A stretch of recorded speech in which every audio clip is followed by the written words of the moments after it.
Now I am going to discuss the introduction of virtue ethics.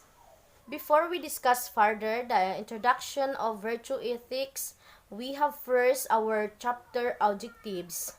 After this chapter, we should be able to, number 1, discuss the meaning and basic principles of virtue ethics. Number 2, distinguish virtuous acts from non-virtuous acts. And number 3, apply Aristotle ethics in understanding the Filipino character. An online news account narrates from the both legislative and executive branches of the government voicing out their concern on the possible ill effects of too much violence seen by children on television. The news estimate by the time children reach 18 years old, they will have watched around 18,000 simulate murder scenes. That's why Bru Armin Loistro, the Secretary of Department of Education, launched an implementing guidelines of the Children's Television Act of 1997 in order to regulate television programs would help in the development of children's values. According to the news article, the Department of Education held a series of consultations with various stakeholders to address the issues and exposure of children to TV violence. They also implemented the rules and guidelines for viewing safety and created a television violence rating code to be applied in all TV programs. Lastly, they also set 15% of television airtime for shows conducted to children. Loistro claim seems to be based on the particular vision of a childhood development. Children at a young age have not yet achieved full personal growth and mental development.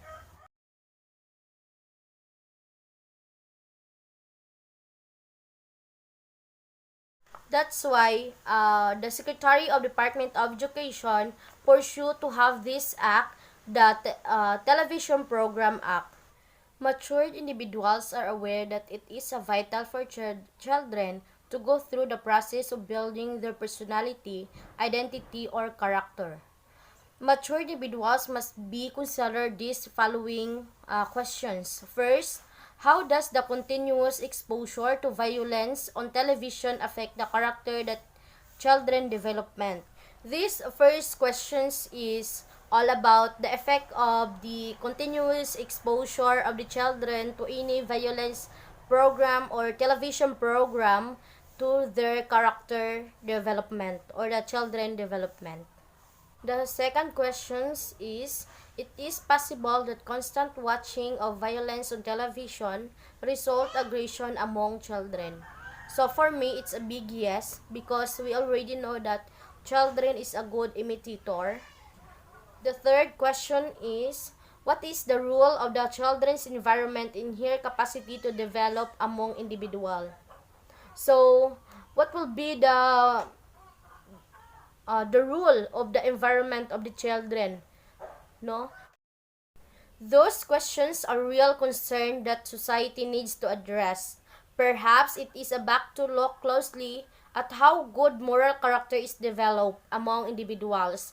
One theory that can possibly provide a comprehensive understanding of how an individual can develop moral character is the virtue ethic.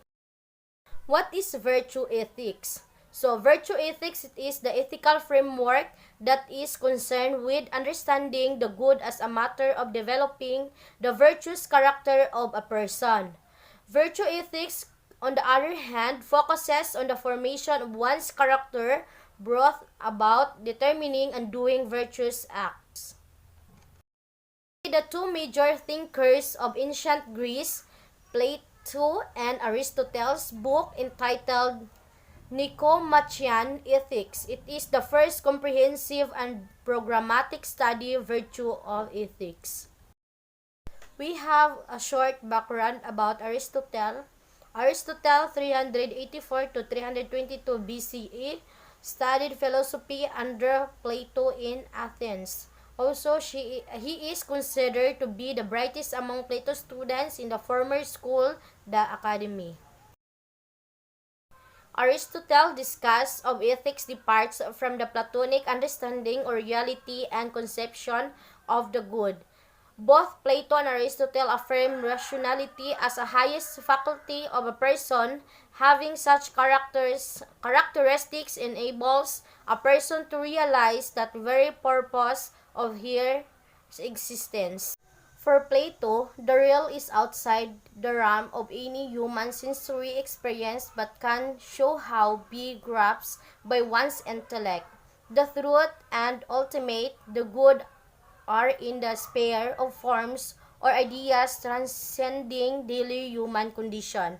For Aristotle, the real is found within our everyday encounter with objects in the world. Therefore, the truth and the good cannot exist apart from the object and are not independent of our experience. Okay, so that's all for the introduction of virtue ethics, and I hope you understand my report, and now we have a prior knowledge on what is all about this chapter.